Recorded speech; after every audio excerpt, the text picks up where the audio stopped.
आपको हो क्या गया है भाई? हाँ, क्या मुझे हिटमैन समझा है आपने? एक जख्मी औरत जो अस्पताल में पड़ी है, आप कहने से मैं मार दूं?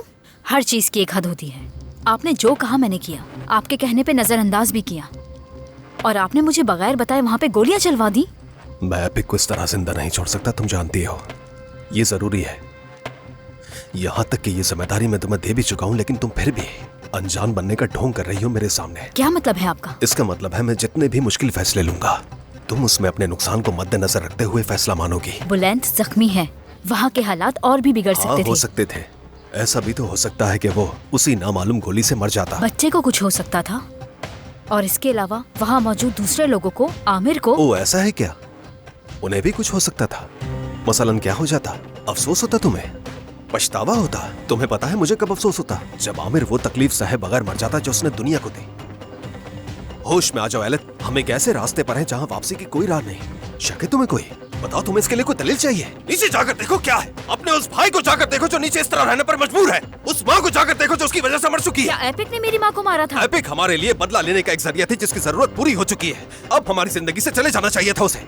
देखो, क्या वो वाकई चली गई? अगर आप उसे अपने रास्ते जाने देते और गोलियां नहीं चलाते तो ये नौबत नहीं आती। अब वो होश में आते ही हमारे बारे में बताइए। ठीक कहा तुमने।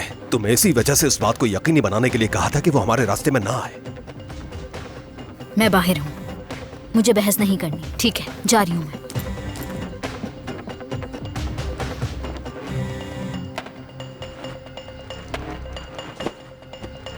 अरे मेरा बच्चा कितना तेज हो गया, माशाल्लाह। दादी की जान है ये तो।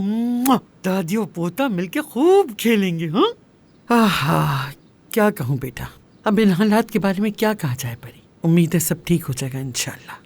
और एपिक भी। एपिक ठीक हो जाए तो शायद हमें बता सकेगी कि ये सब कुछ किसने किया है, इस सब के पीछे कौन लोग हैं और वो क्यों ऐसा कर रहे हैं। एपिक चाहे कितनी ही बुरी क्यों ना, मुझे लगता है उसे अपनी गलती का एहसास हो गया, इसीलिए वो तुम्हारा बच्चा तुम्हारे पास ले आई। कहीं वो सबको सच ना बता दे, इसीलिए उसे गोली मार दी गई। शायद हो सकता है, लेकिन आखिर कौन है इसके पीछे और क्यों इतनी तकलीफ देना चाहता है वो? परी, मैं सोच रही थी कि तुम उस आदमी से क्यों नहीं पूछती। वो जानता था ना कि इब्राहिम आने वाला है, शायद ये भी जानता।